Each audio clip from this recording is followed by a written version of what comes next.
Selamat siang pemirsa, bagaimana kabar Anda? Kita jumpa lagi dalam Green Lifestyle bersama saya Prima Genuita. Perubahan iklim sudah menjadi tantangan semua umat manusia dan menjadi tanggung jawab bersama untuk bertindak dan melakukan aksi dalam menanggulanginya, tidak terkecuali umat Islam.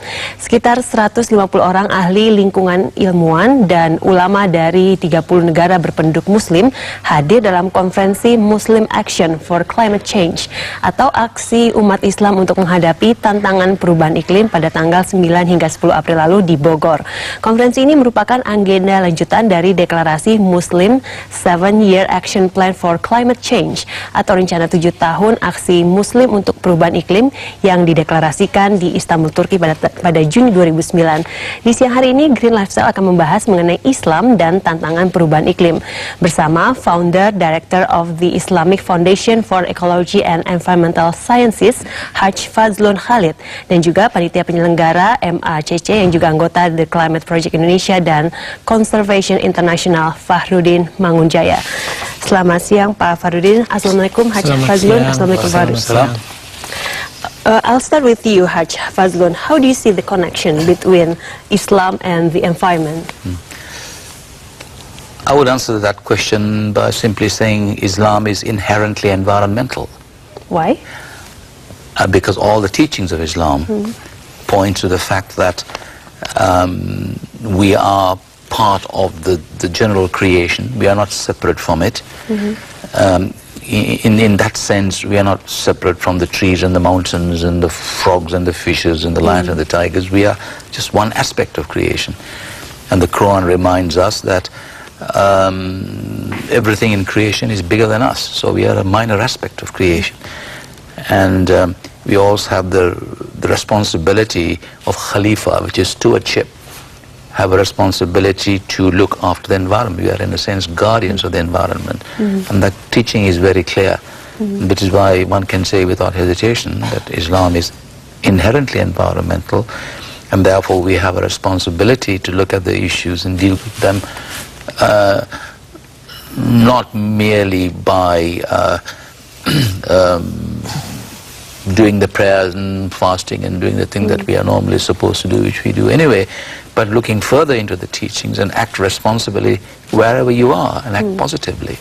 How do we apply the Islamic teachings into protecting the environment? How do we do it in daily routines?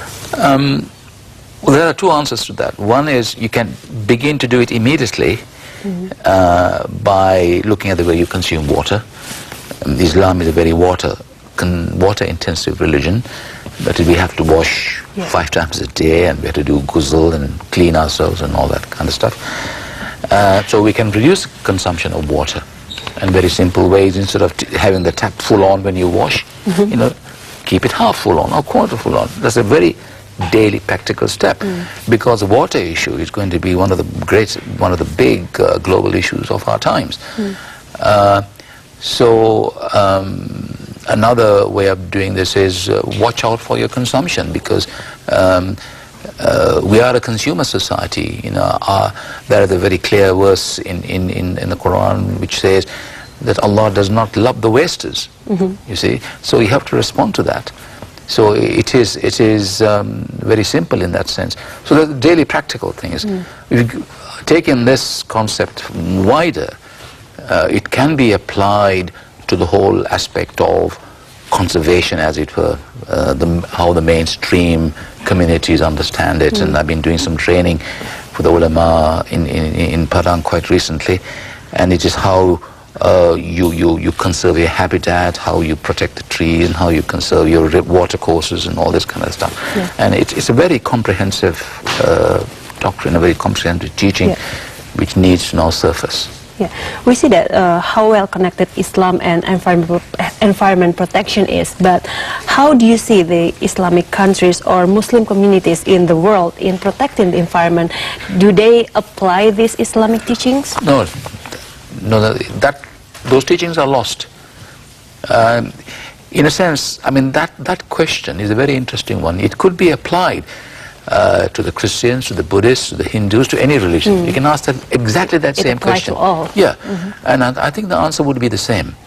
In that we have lost it, and we have been subsumed, we have been overtaken by a development paradigm, which is a secular model, a globalized development model, and where we see the earth as an exploitable resource, not a resource that could be protected, you see, and we are all guilty of that. So this is the reason now where the whole aspect of what they call now a specialism called eco-theology, and the religions coming on board. I attended Leaders Forum, the United Nations, just before the Copenhagen Forum, where many leaders were there. You know, the Pope is beginning to enunciate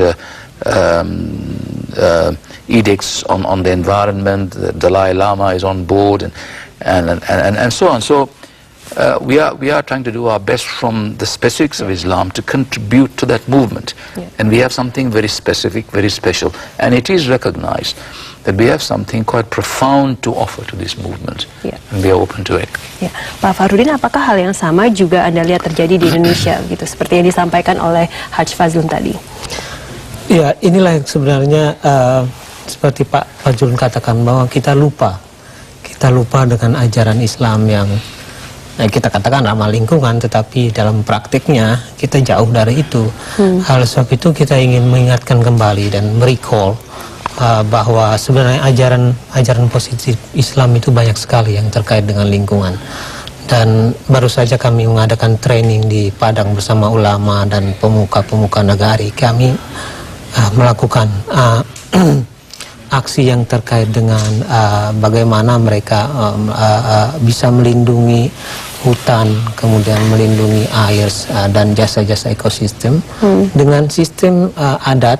Dan yang di Padang itu kan mereka punya jargon bahwa adat basandi syara basandi kitabullah. Nah itu sebenarnya sudah ada di sana, dan kita ingin memperkuat itu, kita isi itu dengan spirit yang kita punyai dalam praktek-praktek yang praktis. Mudah-mudahan di tingkat lokal jalan, bukan hanya di tingkat nasional dan internasional. Sejauh ini bagaimana penerimaan dari masyarakat ketika Anda menyampaikan ide-ide tadi? Praktis mereka memang selama ini memang membaca Al-Quran, membaca secara letterlet Al-Quran, tetapi mereka belum menyadari bahwa Al-Quran mengatakan yang demikian, seperti dikatakan oleh Pak Jun Halid, berkaitan dengan bagaimana kita berbicara bahwa di Al-Quran itu berbicara mengenai ciptaan. Jadi kita disuruh ikro bismi rabbikal ladzi khalaq. Kita disuruh membaca, tetapi al-khalaq ciptaannya kita lupakan. Baik. Jadi sekarang kita menjaga ciptaan itu, karena kita diamanahkan sebagai khalifah itu untuk menjaga ciptaannya. Ya. Baik, Pak Farudin dan Haj Khalid, kita akan kembali di segmen kedua. Nanti kita akan lanjutkan mengenai bagaimana sebenarnya peran umat Islam untuk membantu mengurangi dampak dari pemanasan global ini. Dan pemirsa, Green Lifestyle akan segera kembali sesaat lagi. Tetaplah bersama Metro TV.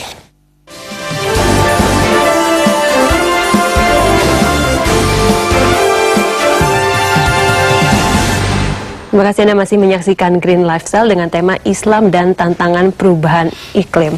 Haj Fazlun, earlier you said that the Muslim has lost it, and then what is exactly happened? I mean, why is it being lost, and what can we do to apply these Islamic teachings into protecting the environment? I think it's a very interesting question. The simple answer to that is you've got to look at the advertisements that is interspersed between these the talk shows. Look at the advertisements. I mean, what do they say? It talks about a different lifestyle. It says, I can give you a great lifestyle if you buy me, if you buy this car, or have this building, have this condominium, or buy this or buy that, or have nice. You see, we all want it. Muslims are not exclusive to that. You see, I'm just watching the advertisement during the interval, you see. It's nothing new, but we all want that. Whether you're Muslim or Buddhist or what, it doesn't really matter. But it is that particular yearning for that consumer lifestyle which taxes the environment. So everything we buy from the shops comes from the earth. Everything comes from the earth, fossil fuels included. So our lifestyles that we have got ourselves into this situation today has in fact induced us to value that and reduce the value of the teachings of our faith.